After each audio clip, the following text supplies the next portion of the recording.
Okay. Um, so again, welcome. Today we're going to be talking about 3D printing and design. Again, this is going to be kind of an adventure trying to figure out how to do this over virtual, but luckily the majority of the design stuff is done on the computer and it is through a free program that's web-based, so you don't even have to download anything, which is good. Obviously, the 3D printing aspect is going to be a little bit more difficult since we're not physically allowed on campus, but that just means that you will have the opportunity to, 3D to print whatever you design during this workshop once we actually are allowed on campus again. So I'll show you how to do that towards the end. Okay, so the first thing is, what is 3D printing? I'm sure most of you know the gist of it, but it's essentially just converting a 3D model that is computer-based into something physical. There are a couple different types of 3D printers. The two that we have in the makerspace in the library are an FDM printer, which is this one that's printing the rocket right there. And that's essentially like a large glue gun where it just kind of does the layer on layer in order to build the object. But we do have another type, which is the other side that has the kind of inverted Eiffel Tower. And that is an SLA printer. It's liquid resin that is hardened by UV lasers. So each layer has like a little laser and it flashes at it. It hardens the resin and then it sort of prints upside down, which is why the Eiffel Tower is kind of coming up out of this weird little print bed upside down. But that being said, very, very cool technology. It's really fun to watch. You can see the laser kind of working. It's like a lime green kind of thing. And then it just kind of creates it. It's pretty awesome. So these are the types of printers that we have. I just mentioned the resin printer. You can see it off to the side. It's definitely one of the best printers that we have, if not the best, purely based off of how detailed the print can be. Some people don't really think about this, but 3D printing is very similar to taking a physical picture. What I mean by that is if you take a picture and your camera is like a low resolution, and it's going to turn out kind of blurry. The same kind of goes for 3D printing. You can have different resolutions. So as you're 3D printing something, it might not look the same on one 3D printer as it would on another. And that's simply because depending on how a number of factors like how fast it's printing, how large the layer type is, or wide rather, and they do have their own resolution. So some of them will look more smooth than others. Some of them will have issues with, gaps and things like that if the printer's not well maintained or if it's a low quality printer. But the thing about the resin printer, which makes it so great, is that it has almost a perfectly smooth texture to it. It doesn't have any texture at all, basically, because it is made with that UV light that hardens one layer at a time, and you can't see the layers once you actually take it off the bed. Unlike the FDM printers, which still look great, but also do kind of have a more obvious layering, which you'll see. I'll show you kind of a picture of it later. But not to say they're not good printers. They definitely are, but they're not going to give you that like ultra smooth like the resin will. But as I said, these are good printers. I have gone through a load of trial and error trying to find really good ones for everyone. I have practically a 3D printer graveyard going on in my office from like failed printers from years and years ago that we thought would be great and then ended up not being great. But we have found ones that are consistently really good looking. They make really good prints. They're easy to use.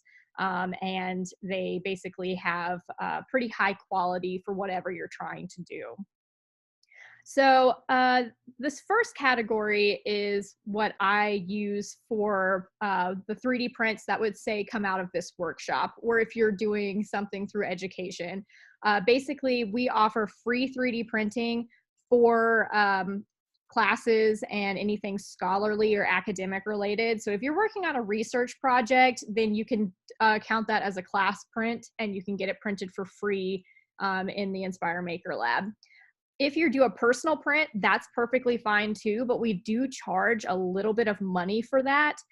In this first category with the Ultimaker 3, S5, and the Fusion 3, those are our printers that we use for these free prints. And the reason for that is actually kind of a simple one. I can buy filament, which is the material that makes the 3D print. I can purchase filament at a cheaper rate for those printers because it doesn't require proprietary filament. So basically, it's easier for me to procure less expensive filament in order to make those prints, which is why they're kind of on that printer. They are, I guess you could call it a lower tier printer, but as I said before, we've been through a lot of trial and error, and these are really great quality printers. So it's not like you're going to be getting a poor print if you use them. They're really great for prototyping. They're good for, I put casual prints, and what I mean by that is like if you're trying to do like a figurine or something fun, they're really great for that. They don't really need a lot of sort of intensive detailing or anything like that. They're a really good kind of baseline printer. And again, those are the two types that are free for academic printing. And if you want to use them for personal print, again, that's totally fine too. And our kind of pricing for that is $2 for the first hour, and then $1 for every hour after that. And the reason that I charge by hour instead of like filament is because that helps us kind of gauge how long the printer is going to be in use. And so it sort of makes more sense on our end to charge that way. And the way that we end up charging is through your App State account. So if you're a student, faculty, or staff member, it'll charge through your account like an overdue book fine. So if you had an overdue book fine through the library, it would go through our library system, and then it would roll over into your account through the university at large. And this is the same kind of thing. It's just basically we add in a little fee for like I said, it's similar to an overdue book fine, and that's kind of how that works. The other category is they are printers that are a little bit more intensive. And so all of the prints that are made on either of these printers, we do charge money for. And that's simply because, again, I have to have proprietary filament, which means I can only purchase filament from these particular companies, which is very tough because obviously they overcharge quite a bit. But that being said, they also are the highest quality of printers that we have. So the first one, the white one, is called a Stratasys U print. It's really great, and something that's really interesting about that printer is that it actually has two types of filament that it uses to create a print. One type is just the regular plastic material to make the print. But then it also is accompanied by something called just a dissolvable support filament. So ultimately, when you're printing something and it has an overhang to it, so say you're printing out a giraffe. Well, giraffes have the long necks, and then they have the head that juts out. With 3D printers, you can't print in midair. It just obviously would ruin the print. It wouldn't work. So what the 3D printer does is it actually kind of factors in its own version of how to make something called a support. So it makes a thin layer of material that it uses to build until it gets to what it actually needs to print. So if you're printing that giraffe head, you have a thin kind of tower that's underneath where the head will eventually be, so that it can rest, the head when it's being printed can rest on that support filament. Under normal circumstances, so in the first category of printers, the Ultimaker 3, the Fusion 3, they also do support filament, but what you would do is you would take tweezers and kind of tear that filament, that support filament off. Like I said, it's a very thin layer, so it's meant to be kind of ripped away once it's not being used to actually help support making the print anymore. But something that's really interesting about the Stratasys U print is it has that dissolvable filament. So instead of having to rip it away with tweezers, which can be difficult if you're having a more detailed print, you can actually take this print, stick it in well, I like to say it's an acid bath. It's not really, but it kind of helps. with the picture of it more. But basically, you stick it in this acid bath and the support filaments dissolve off. So you don't need to spend that time with the tweezers kind of ripping it off or, you know, sanding or whatever, something like that. And what makes that really great is that it helps if you have a more detailed print that you need to do. So say you're making an ornament, you know how they have like the ball ornaments. Well, you can't make a complete ball without having support in the middle of that ball if you're trying to make it hollow. So this would be a great use of that, because when you stuck the kind of ball ornament into the acid bath, all of the filament would dissolve out of that small hole. Whereas if you tried to print it on the Ultimaker 3, for instance, you might not be able to get the tweezers in to rip all of that filament out. So that is something great about the Stratasys. And then also with the resin printer, again, it just has really high quality prints.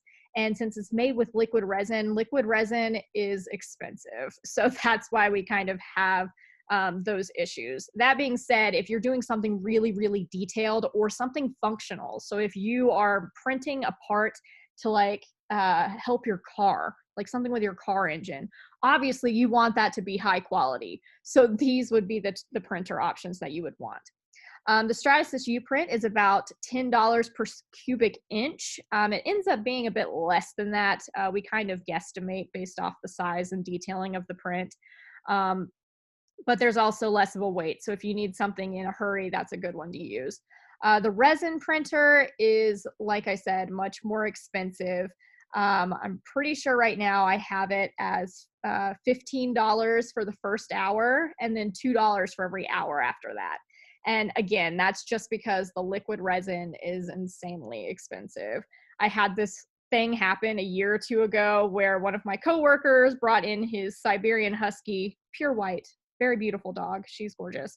But I had a carton of liquid resin kind of sitting on a counter, and she got away from my coworker, and the dog was running around, and before I knew it, she was covered in black resin and left black resin paw prints everywhere and wasted like $70 of resin. And so I'm very conscious of how expensive that is now, and I have those lovely paw prints all over our office to kind of remind me of that. So that's just kind of a fun aside, but true as to why it costs so much money to use.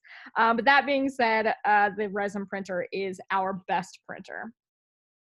So now you know what the options are, but you kind of have to go back to the beginning and figure out how to actually get a 3D model.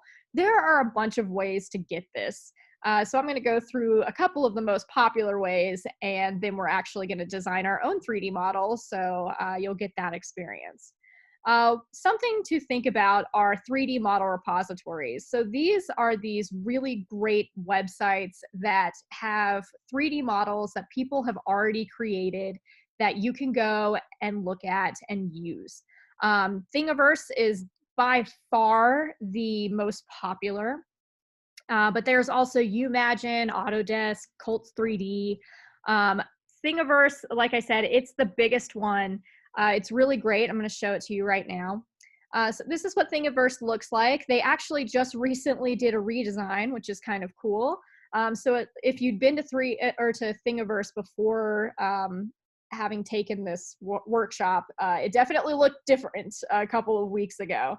But this is good because I was kind of worried for a little bit since MakerBot bought it that it was going to go away, but luckily that is not the case. So yay. But Thingiverse is really awesome because basically you can search for all sorts of different things and you just see all these really interesting things that people have come up with. And the best thing about Thingiverse is that it's all under a Creative Commons license. So anything that people put up on there, including you can download for free. You just kind of have to attribute it to whoever did it. So I'm going to look at this Baby Yoda for a second. I'm just going to open it right there in the other tab, but I'm going to search Thingiverse. So let's search it for Harry Potter. And as you can see, there are tons of options of things that people have made related to Harry Potter. You can see like wands and figurines and whatever. And not all of it is going to be 3D printed, by the way. Some of this is laser cut stuff, which is kind of cool. But you can kind of just go through and see what people have created. It's really interesting. You can also do something really simple. We're going to be creating a box in a few minutes, so I'm just going to search for box. And you can see all the different types of boxes that people have made. So some people do like trick boxes, heart-shaped box. You know, it's really open to interpretation. I love this Tudor Rose box here. I think it's very cool. So yeah, basically you have all of these options here. I'm gonna click on the Tudor Rose box just to give you an idea of what it looks like. So this was created quite a while ago. You can see what the finished product looks like. And then you can also kind of see what each element looks like. These are all 3D models, so you can all download them all and then 3D print them. So no laser cutting here. But that's just an example. So it shows you all the different models and what they look like. You can actually go and see what the author wrote. They kind of give you suggestions. They tell you what they did. Some people are more detailed than others. You'll see that. And then some, like this person, wrote instructions on how to assemble it once it's printed, which is always really nice. If you go up here to where it says 10 thing files and you click on that, you have each of the files here. You'll notice that they all have STL next to them. That's great. That is the file format that you want for 3D printing. It's what makes the printer, it's easier for the printing software to read. It's easier to upload into various programs to manipulate. STL is kind of the way to go. You also can see where people have made it. So they kind of show where they've made it. And then you also have this really great thing that I love very much called remixes. So you can see how 16 people did a remix of it. And what a remix is this really awesome thing about Creative Commons licenses where you can actually take a model and then you can manipulate it on your own and then re-upload it. Since it's under that Creative Commons license, you can take the base of what someone's done and then you can enhance it or you can change it for whatever you need. So some people, like with this, they modified it to make it into a lamp, which is really cool.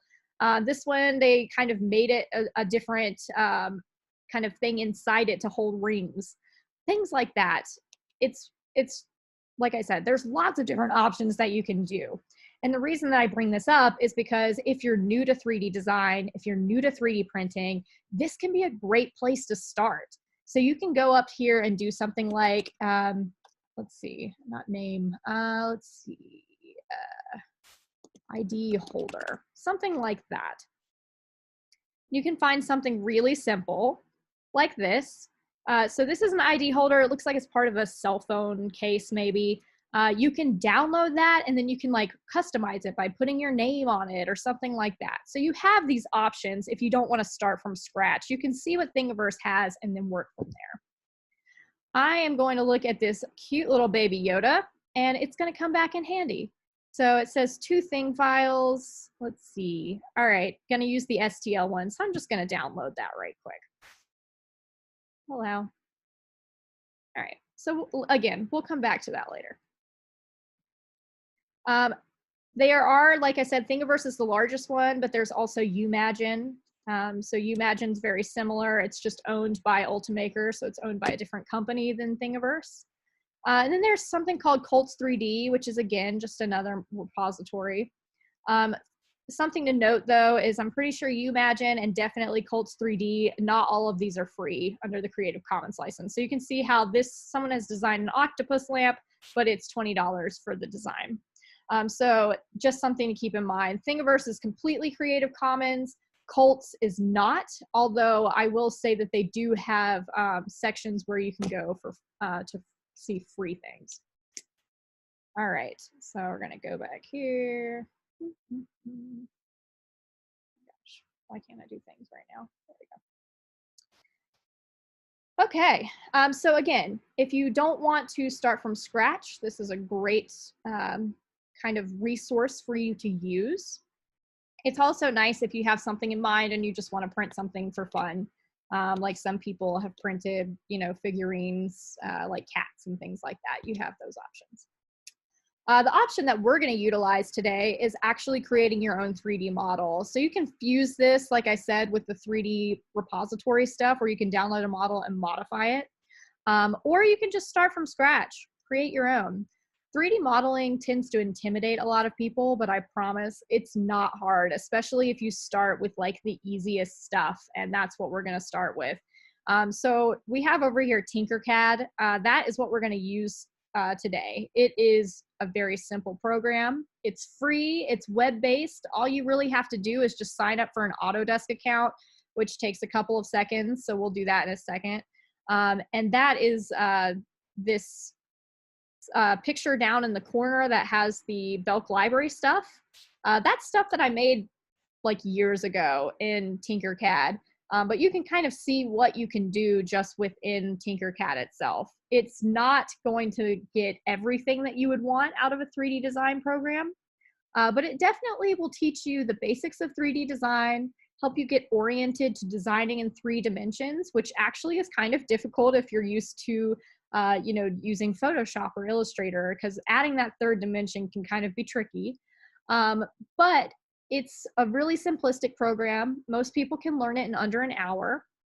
And like I said, we're going to explore that in a little bit. And you can basically get most of the really simple things that you want to get done in Tinkercad.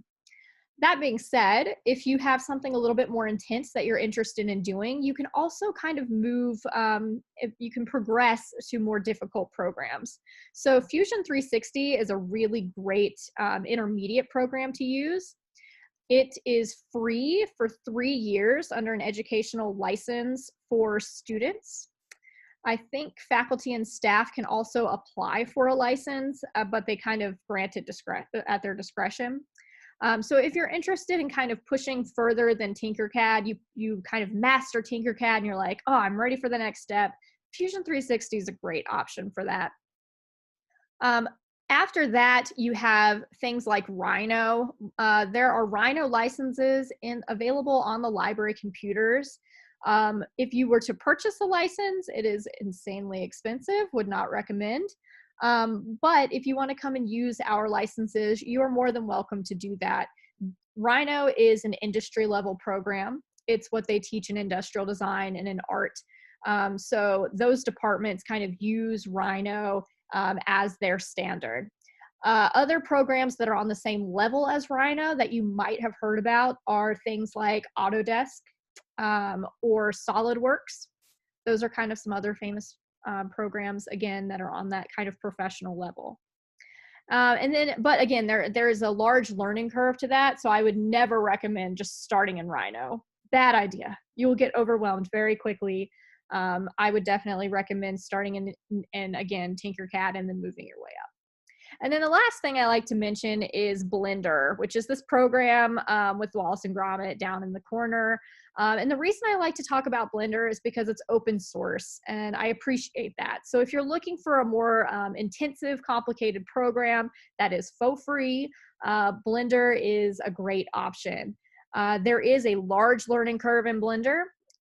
But it does more than just 3D design. You can do 3D design, but if you're also into like video game design, things like that, you can do a lot of rendering in Blender as well, which is cool. So again, I just like to mention it because it's open source, but it is one of the harder programs to learn. But now we're going to get to the nitty gritty. I've talked enough. So we're going to actually make a 3D model. So the first thing I want you all to do is go to tinkercad.com. And you should be able to just kind of create your account right quick. Again, it doesn't take very long. And for some bizarre reason, I don't really understand why, for some bizarre reason, they ask you for your birthday. They don't send you anything on your birthday. I don't know why they do it. But when they ask for it, don't get weirded out. That is just a kind of what they ask for. So anyway, but I'm going to unmute you all so that if you have any questions, you can, let me know. But go ahead, go to tinkercad.com and sign up for it. Again, it's web-based, so you don't have to download anything like that. You just kind of have to create your ID.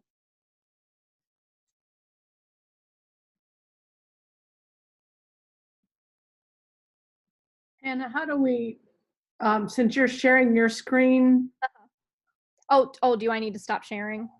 yeah, I mean, I don't think we can, don't know. I don't think I can do it without, I don't know. I think you can press escape and then it should minimize your screen. And then you can, I'm on a Mac. What should I be pressing? are you on a Mac that has a touch bar at the top? Yes. Okay, so there is an escape button on the touch bar, or there should be. Do you see it? Yes. Okay, so if you click that, it should minimize my screen. Did it do that? Yes. Okay, so, yeah, so you should be able to do it that way.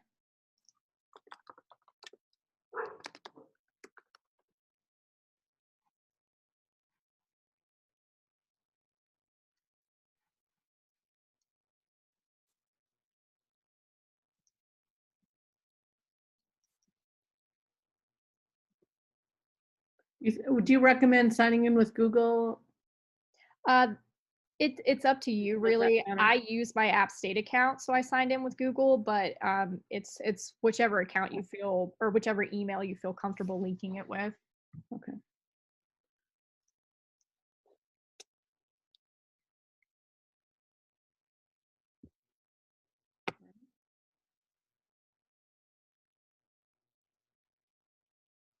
It didn't really ask me, so I wonder if I already had an account or something, but One less step. yeah, I'm ready to learn the moves. Woo!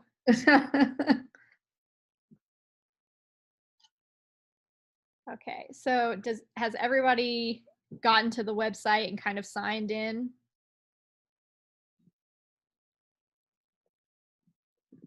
A lot of you are Yes. muted. Okay, awesome.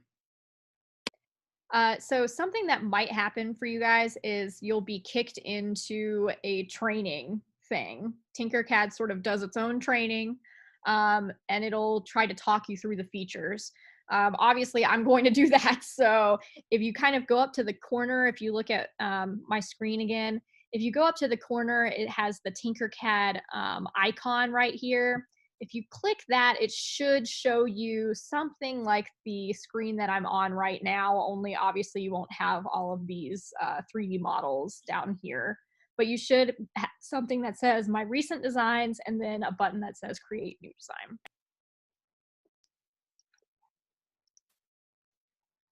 And we are just going to click create new design.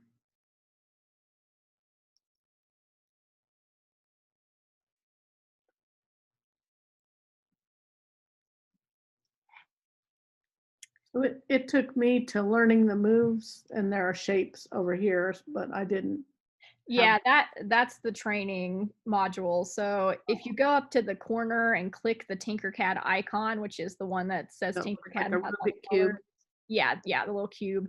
That should take you to that screen that I was on that has Okay, create I new got it. design. Thanks. Okay. So your screen should look like this. The first thing I'll point out is up in the corner, it's usually got a very bizarre name up here. I don't know where they come up with these names. They're so weird. But obviously you can go and change that. So I'm just gonna change this to box 5, just because I have a number of other boxes that I've done. But you can obviously name it whatever you want. You can do your name box, whatever, doesn't matter. But that is going to be the name of the STL that you're going to eventually download and then kind of hand over to us to 3D print for you. So after you've done that, this is the basic overview of Tinkercad itself. So you see how it has this thing called a work plane just right here. And all that basically means is that is what your shapes are going to be built onto. The work plane is where they're going to rest. You can manipulate the work plane and see different angles by kind of clicking this little cube and then moving it around. So you can see underneath, the sides, and whatever. And that's super important because, as I mentioned, designing in 3D is much different than designing in 2D. And sometimes you'll be looking at it from one angle and you'll say to yourself, huh, that looks really awesome. And then you'll turn it around and it turns out that whatever you were doing is floating in a completely weird area and not exactly where you thought it was. So very important to kind of do that. That being said, if you want to go back to the initial view that you had at the beginning, you can click this little thing that looks like a home. And when you hover over it, it says home view. When you click it, it'll snap you back to the original thing. There's also the lovely zoom option, which you can use with the plus and minus signs, or you can, of course, scroll if you have a trackpad like that.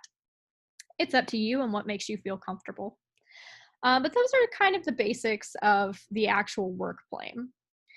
When you actually go to start designing stuff, again, Tinkercad is designed to be a very simplistic program that can kind of get you started very quickly. So it has a bunch of shapes over here that are already sort of pre-made that you can manipulate. So that's what we're going to do. So the first thing I want you to do is choose a shape that you want your box to be. I would recommend it having a flat part like the box or the cylinder, or even the polygon, or the heart or the star. It just needs to have that kind of flat part on the top because that's going to be a lot easier for when we're actually trying to create the box. So I will go and do, let's see, I'll do the star. And the way you do it is you click on this star and then you just drag it over and drop it. Super easy. And there you have an original star. Something also to keep in mind with Tinkercad is that all of these measurements are going to be in millimeters. So when you kind of have it, your object selected, you can see that it has this blue outline here. That means your object is selected. If you click off, the blue outline will go away. But if you click on it and then you see these white little boxes here, you can hover over and see how big it is. So when it says 38, when it says 36, that is again in millimeters. If you're like me, where you don't have the millimeter to inch ratio kind of memorized, then you can go and do what I like to do, which is kind of a cheat and do millimeters to inches, and Google has this handy dandy thing where you can do it. So if I want my box to be 4 inches, it would be 101 millimeters. So I can change the dimensions of my box that way. So when you hover over this little corner, I'm going to hover over it and I'm just going to click this white box in the corner. It'll turn it red. But you can see how I can move away and it won't go away, the measurements, I mean. So you can go here and you can click on that and then put in 101 and then click enter and it'll change it. And again, you can do the same thing with the other side. So 101, enter, and there you have it. So again, to do that, all you have to do is kind of click the corner. I like to do the corner because I think it's the easiest way to do it. It'll turn it red and then you can click into the the measurements that are already on there and put in what you want. The same can be done with the depth of the object. So this is probably a pretty thin box right here. I manipulated the view a little bit so I can see the volume here, or I guess height here. And as we did with the corner, you can also do that with this middle thing, this middle white box. You can click that red and you see how it comes up and it has the arrows right here and it has the 10 millimeters. Okay, well that just means that between the work plane and the top of the object, it is 10 millimeters. So I'm going to go over here and I'll do a 2-inch box, I guess, and do 50 millimeters there. Make it a little taller. Okay. So that's going to be the base of our box. And again, you can choose any shape over here that you like. You can go with the classic box, the cylinder, whatever. But again, it is easier to do a shape that is flat, at least for your first time. If you want to experiment later and like try lobbing like the top of the cone off and making that into, you know, the lid or something like that, that's great. I definitely support that. But just for the sake of learning, it's probably easier to do with the flat shaped or the flat topped objects for right now. So once you have your basic object and it's the size that you want, now we're going to do something a little weird, but I promise it will make sense in the grand scheme of things. It's mostly to kind of keep your dimensions correct. So you're going to click on the shape. Again, make sure it has the blue outline. You can see the, you know, the box around it, that kind of thing. And then you're going to come up here and you're going to click copy, or you can do control copy or command copy, whatever you're comfortable with, but you're going to make a copy of your object. And then you're going to paste it. And you're going to do that twice. And the reason for that is because one of these is going to become your lid and the other is going to help you actually make the box. So what do I mean by that? Well, when you click on your original object, you should have a little pop-up box right here that says shape. As you can see, it's yellow and it says solid. However, there's an option right next to it that says hole. The way that Tinkercad helps you make projects is basically it allows you to sort of do subtractive creation. So if you want to get rid of something, you have to have another object that is made into a hole, and then you group them together and it'll subtract it. So I know it sounds kind of weird, so don't do anything yet. I'm going to show you what I mean. So this used to be a solid. I'm going to go over here and I'm going to make it into a hole. And then just for example's sake, I'm going to kind of put it over here next to this other thing. And you can kind of see where the hole is and you can see where the solid object is. So in order to activate the hole, I'm going to highlight both of them, and you can do that by just, you know, dragging and selecting both objects, or you can click on one and then click shift and hold it down and click on another, and that should select both objects. And then you're going to go up here right above your shape menu here, and it's got this weird sort of icon and it says group. And when you group it, that's what activates the hole. So I'm going to click this group icon, and you can see that the shape that was the hole is gone. And it took away part of the shape that was not a hole with it. And that's sort of how you make your holes. So again, don't do that. I'm going to go back and get rid of that. So I just went over here and did undo. And then I have my two shapes again. So you're probably thinking, well, why is that relevant right now? Well, typically boxes have places to put stuff. And right now, this star is a solid object. So what we're going to do is we're going to take this hole and we are going to put it in this other star in order to form our actual box. So the easiest way that I have found to do this is to again, make these two copies of one another. So right now they're the exact same size.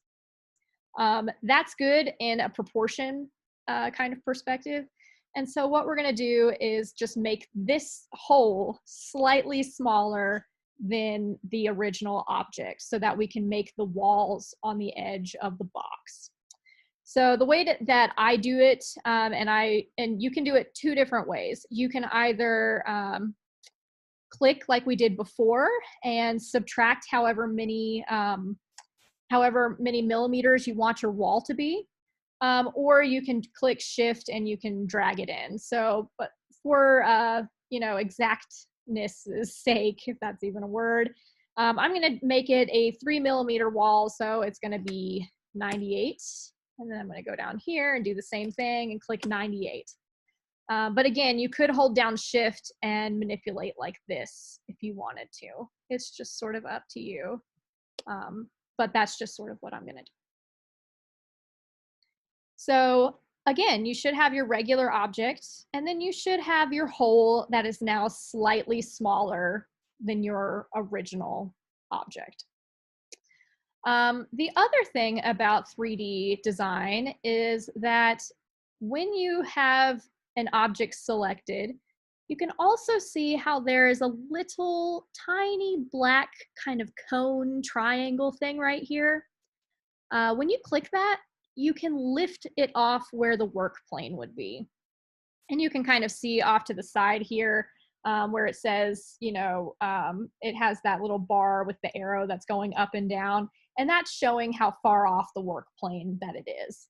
And the reason we need to do this with our hole is because we want to create a bottom for our box. So it needs to be slightly off, off the work plane so that our original solid star has that bottom.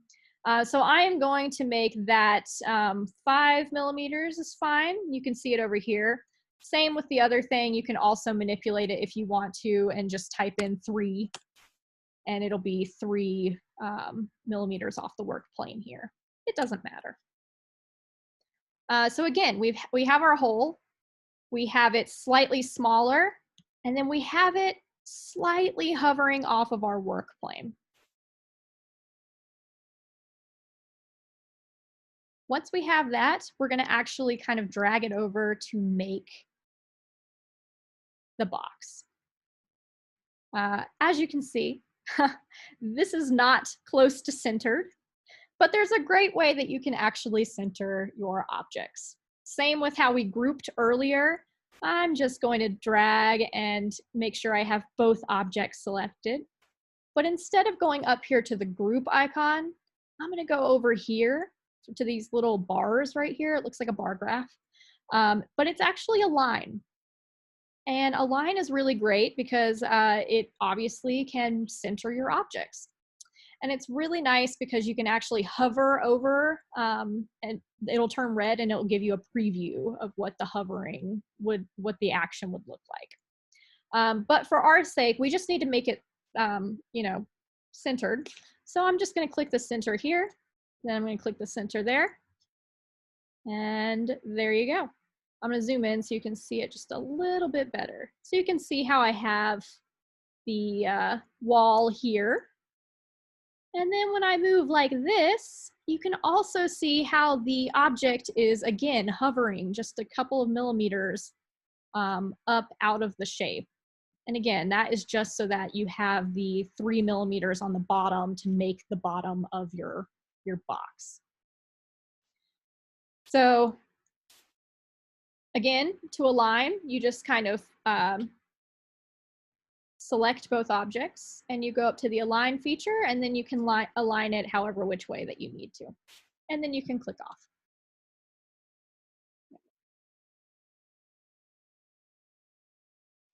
Once you've done that, select both objects again, and then you'll go up to that group feature that we talked about earlier to activate the whole.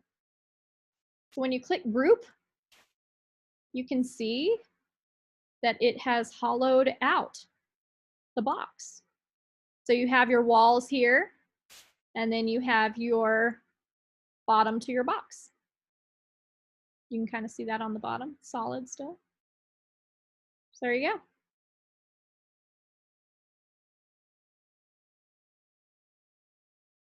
So I'm going to do a check-in. How is everybody doing on that? You can put it in the chat or you can unmute yourself and talk if you would like. I just need an extra second because my star has like gone off of my work plane. Oh, no worries. No worries. So I just want to make sure it's all on there. Like I said, sometimes it is when you're trying to work in 3D, it can be so weird. Like you can move it and then all of a sudden it's gone, or lose where you're at and have to use the home view again or whatever. I will say, just in general, definitely keep the size of your object within the barriers of the work plane. That just makes it easier. Plus, the work plane is designed to be the size of a typical like 3D printed or printer bed. So you don't want to make it too big to where you can't print it.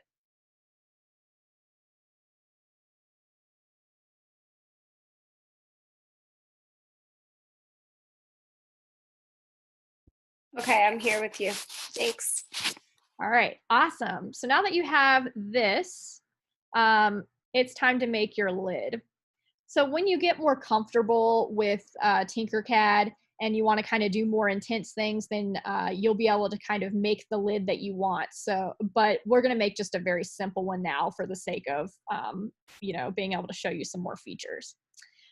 So we have this other object, which again is the same size as our original box. And so all we're going to do here is we're just going to go to this middle white box here that has the height, and then just make it however tall you want.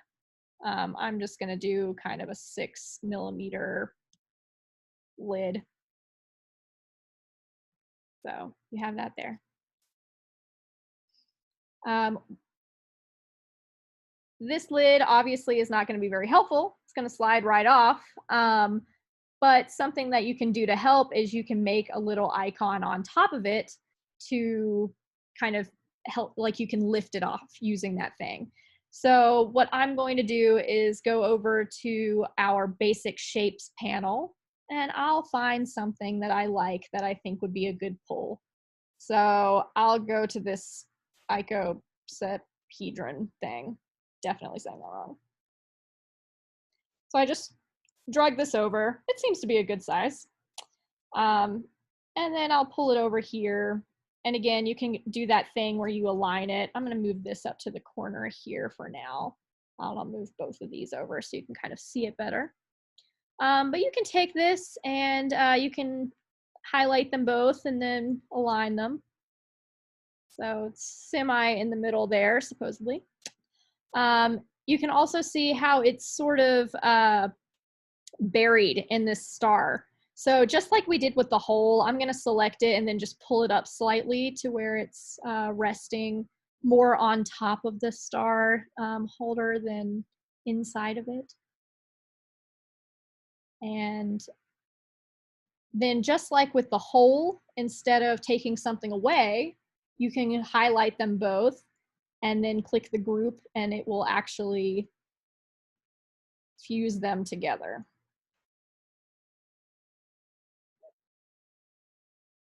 And if you don't like it, again, you can always undo it, or you can select it and then ungroup it.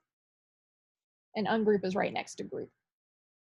I'm also going to change this into a different color. It has no meaning really to change it to a different color. It just is sort of to help you figure out your, you know, help you organize the different elements of whatever you're creating. So I didn't really like this little thing that I would use to kind of pull the top off. So I'm going to do something else. Do you remember when we were looking at Thingiverse earlier and I saw that Baby Yoda and I was like, wow, that Baby Yoda's cute. So I would love to have Baby Yoda sitting on top of my box. How cool would that be? So how do you do that? Well, I already downloaded Baby Yoda. So I'm going to go up here to import. You can see how it has import, export, send to. Well, we're going to do import right here. Then I'm going to choose a file.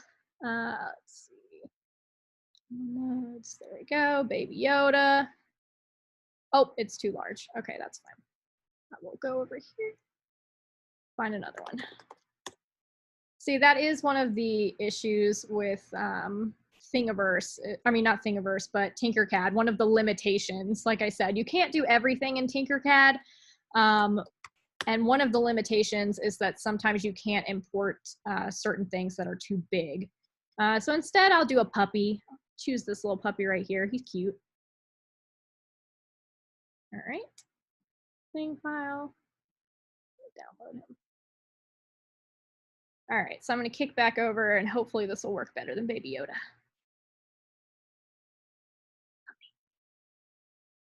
There we go. So when it says, yes, you can upload it, you can do 100% scale and it'll tell you what the dimensions are going to be, or you can manipulate it right there. So I'm going to go ahead and do 50% for dimensions just to make it slightly smaller. That saves me a little time once it actually would be imported. And then I'm going to click import, and it'll say right here, it'll have like a little progress bar, and sometimes it takes a little while, but imports always show up in the very middle of the work plane.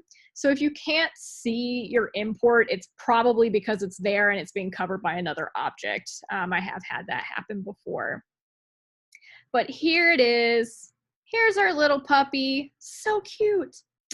So I'm going to do just like what I did earlier. I'm going to highlight both of them. I'm going to do the align. So there he is, right in the center of things. And then I'm going to lift him up a little bit so that he's not in the middle of the star, but sitting kind of on top of the star. So cute. So this also kind of goes back to what we talked about earlier with 3D model repositories, where if you want to take something and download it and kind of manipulate it for your own use, you can do that. So I downloaded this puppy and I am going to make him the star of this star box. I'm going to group it right here. It'll take a second because it's an imported file, but you can import it. And now I have repurposed this puppy, and he will be sitting on top of this star box, which is kind of cool. So, you know, you don't have to start from scratch. Like I said, you can go and find a file that you like and use it the way that you want to. It's just sort of up to you. So I've imported this puppy, very cute. But you can also do other things within Tinkercad without having to actually import anything else. So we've primarily been looking at basic shapes here. But you'll see that basic shapes, it has a little drop down menu, and you can see a bunch of other things that they have here. So you can do text and numbers. So if you wanted to add your name to the box, you could actually do that. So I'm gonna turn this just a little bit. Okay. And then once you highlight the text, it'll open a larger pop-up shape window that has text. And so I'm gonna just put in Hannah, basic. It's got a couple of fonts built in, not many. So it's, you know, you're limited there again. But, you know, it kind of has an option for you. You can also manipulate the height, that kind of thing, the bevel, you know, what you want.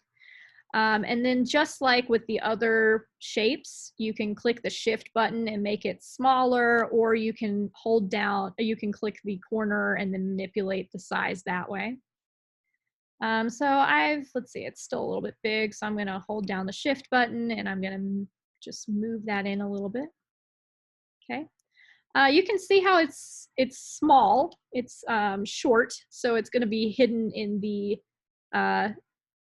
kind of main body of the star. So just like we did with the puppy, I'm just gonna move it up a little bit so that it's sitting on top.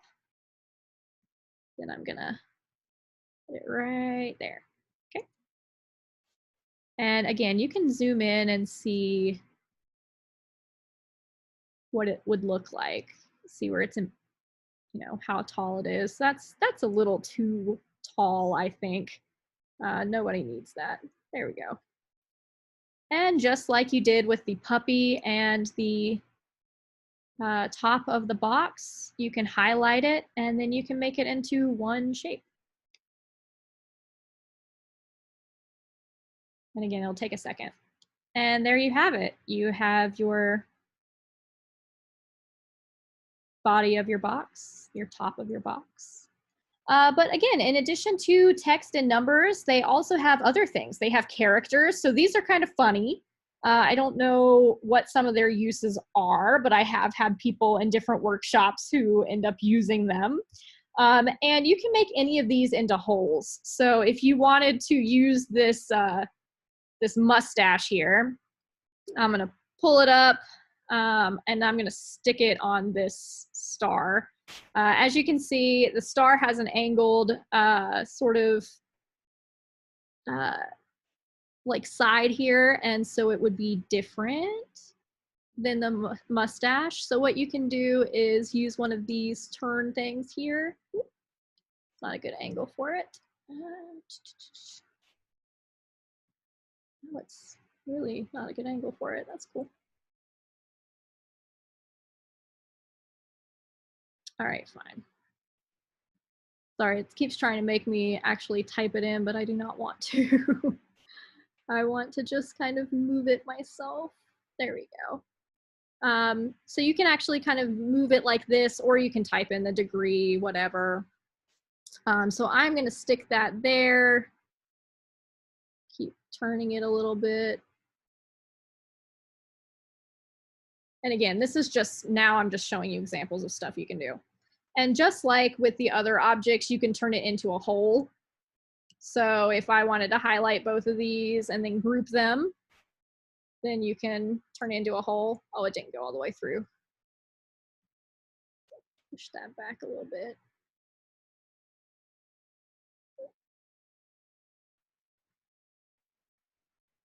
See if you can see it. Make it a little bit fatter.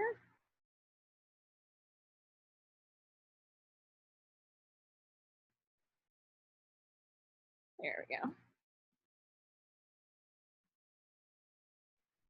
And that should have punched it out. Yep, there you go. You can make a punch out. You can add it on. You can do whatever you want. Do you have a mustache? You have an ice cream cone.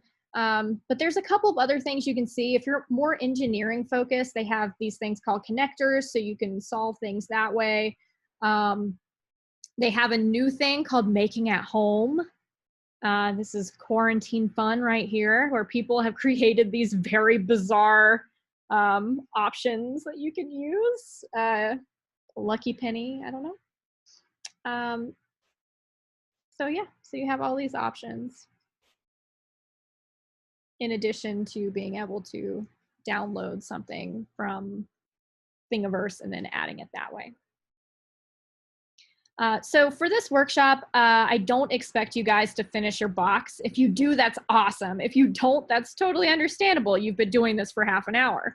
But feel free to play around with it, you know, customize it how you want. If you find your first box is like not up to your standard, you can always scrap it and then start over. It's really not difficult.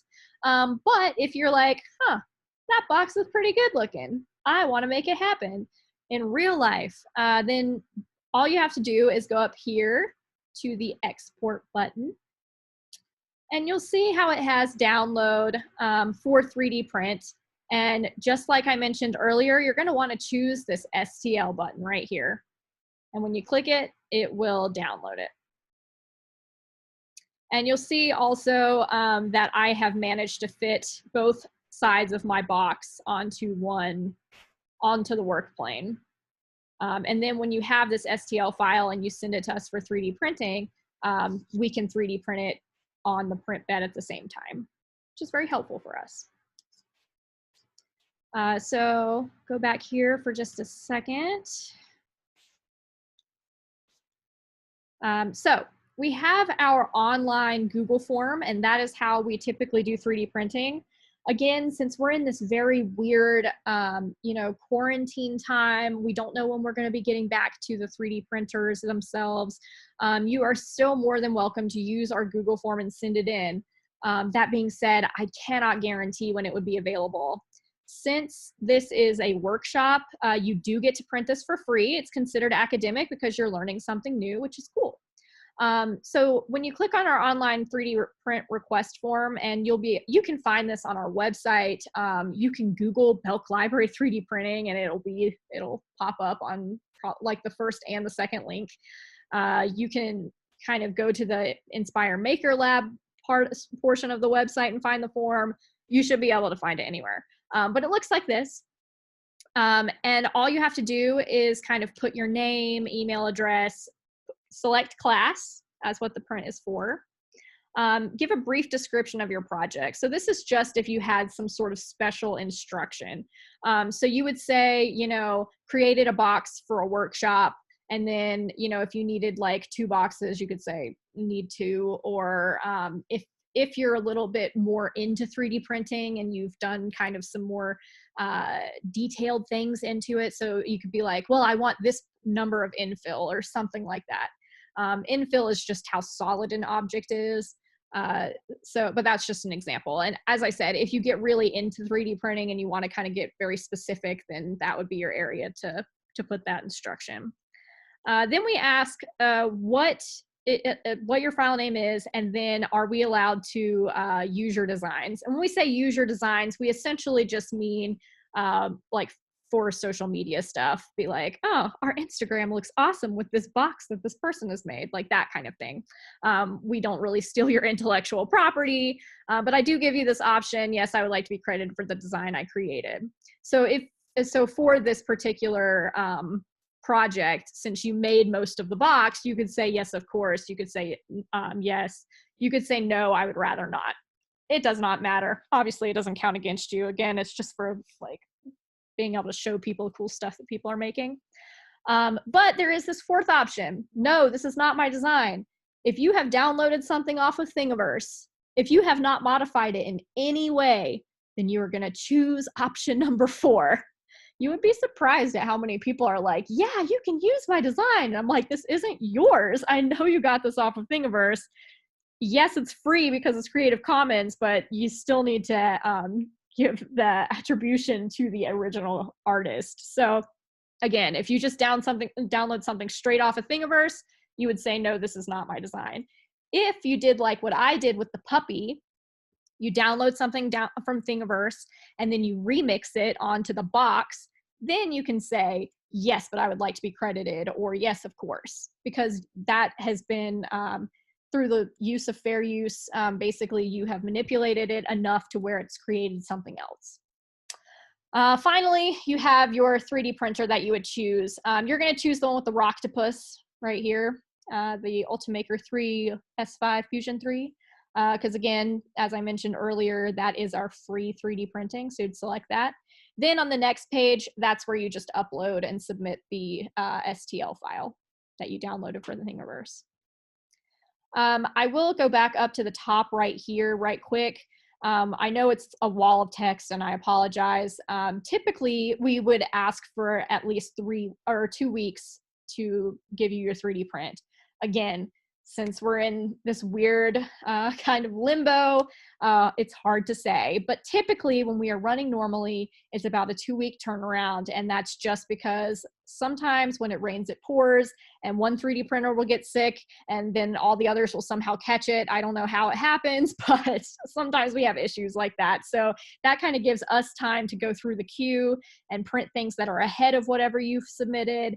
And, you know, if we have to do some sort of maintenance. It also explains how you can get free 3D printing, which again, right here, attended a 3D printing workshop. That's you guys. So it's for free. And then it has, again, just in case, I know I vocalized this to you earlier, but it has it written out that these are the pricing for our 3D printers. So if you wanted to do something personal, you know, it has those prices, so you're not surprised about it, essentially. And then we also, I have to say this, but we have the right to not print anything if we don't want to, but we don't exercise that right typically. But if you do something considered illegal or profane, so like weapons, drug paraphernalia, etc., which I wouldn't have to mention it if it had not been attempted. So we would not print any of that. An example is I actually had somebody who wanted to 3D print a part to assist a gun.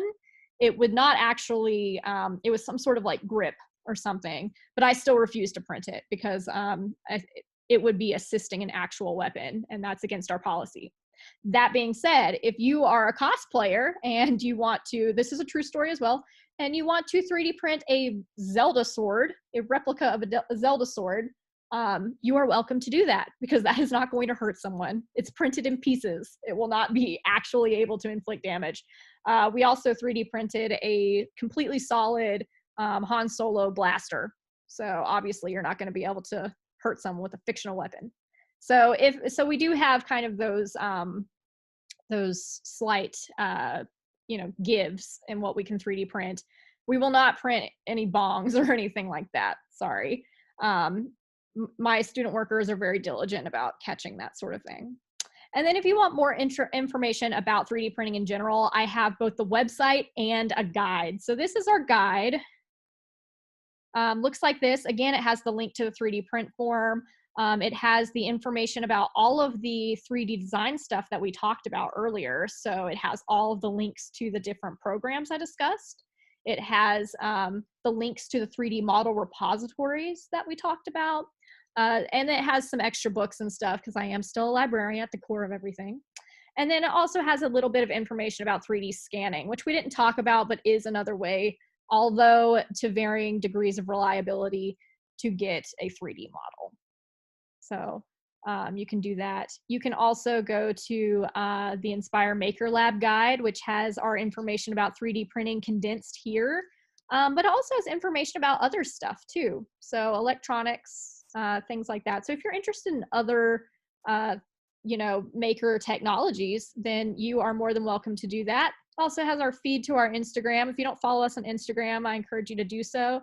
I don't spam, as you can see. This was 6 days ago. This was 3 weeks ago. So, I try to be very sparing with the social media presence. But that being said, it does have some cool stuff. So this right here, just a little plug, is one of my coworkers made a bunch of face shields, 3D printed a bunch of face shields and sent them to Boston where they are needed for the virus relief efforts right now. So cool stuff like that. Also has inspiration for different projects.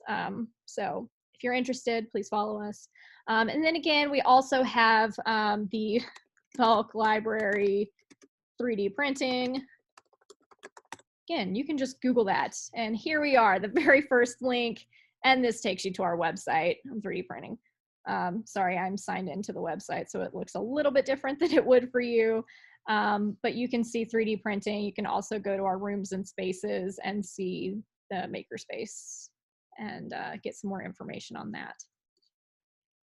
So, yeah. Oh, I need to fix this. Good to know. Okay, so are there any questions or anything? Because I know we are a little bit past the hour. I have a question about like color options when you do go to print. Mm-hmm. How do you do that? Okay, so one of the great things about 3D printing is that it does not matter what color it's printed in. It matters on a structural level with the material. So we only offer 3 different colors, and that's white, black, and gray. And the reason that we do that is because, and you can't choose. They're all neutral, but the reason we do that is because 3D printing takes very well to paint. So you can easily spray paint or use acrylic paint on anything that you 3D print.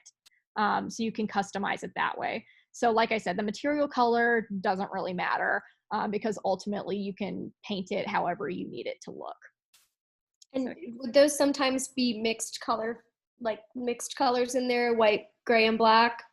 No, it would typically be, not unless for some reason in the middle of your print, we ran out of one color and had to use another. Okay. But that's very unusual. So I doubt that would happen. It typically is one of those 3 colors. And like I said, it just depends on which one is currently on the printer, which is typically up to me or my student workers. And it's just sort of, whichever one's closest usually. Okay. So yeah. Thanks. Martha asked, can we get a copy of this recording? Yes. I am going to, once I stop recording, I will probably end up putting it on our YouTube channel and then figure out what else, where else we can kind of share it out. And I'll be doing the same thing with the program that I'm doing next week, which is on laser cutting and designing for laser cutting. Yes. Someone has their hand raised. Yes, I have a quick question. Sure. So for that hole, the mustache hole in the box, Uh-huh. would it do some kind of support, or is it just going to skip that shape gradually until it forms it? So it actually depends on angles. But luckily, it's something you don't have to worry about because there's this program in order to get your file ready for 3D printing. It's called a slicing program. Okay. And my student workers or myself, we put it through that program, and the program actually determines if it needs the supports or not. Okay. So you just design the part away, and we do the rest. Perfect. Yeah. Okay, thank you. You're welcome. Any other questions? Thank you. Okay. It was great. Oh, great. I'm so glad. So again, I know it's hard not to be hands-on and be able to walk around and see how everybody's progressing with their projects. But if you have any questions, any lingering issues, I can try and help you as much as possible. Zoom actually has a remote control option where I can sort of remote into your computer and try to help you with the design if you would like that in a consultation capacity. And if you want to do that, again, you can just email me. My email is hopehl@appstate.edu. So feel free to get in contact with me if you have any further questions, or again, if you want to do some sort of consultation, I'm happy to do that. We also are doing, again, a laser cutting workshop next Wednesday, same time. And that is going to be a little bit of Adobe Illustrator and teaching how to design for a laser cutter, which is a little bit different than, obviously it's different than 3D design, but it's also different than you would think. So it's just kind of you learn a little bit about Adobe Illustrator, and then you can actually kind of create a business card, just as an example. You can also create whatever you want, obviously, that you could cut on our laser cutter once we are back on campus. So yeah, we have that available. All right, well, thank you guys so much for participating. Again, feel free to get in touch with me if you need anything. And thank you so much for attending the workshop. Thank you. Thanks a bunch. Thank Appreciate it. you. Bye. Bye. Bye. All right. Hey Hannah, I have a quick question. Sure. What's up? Um,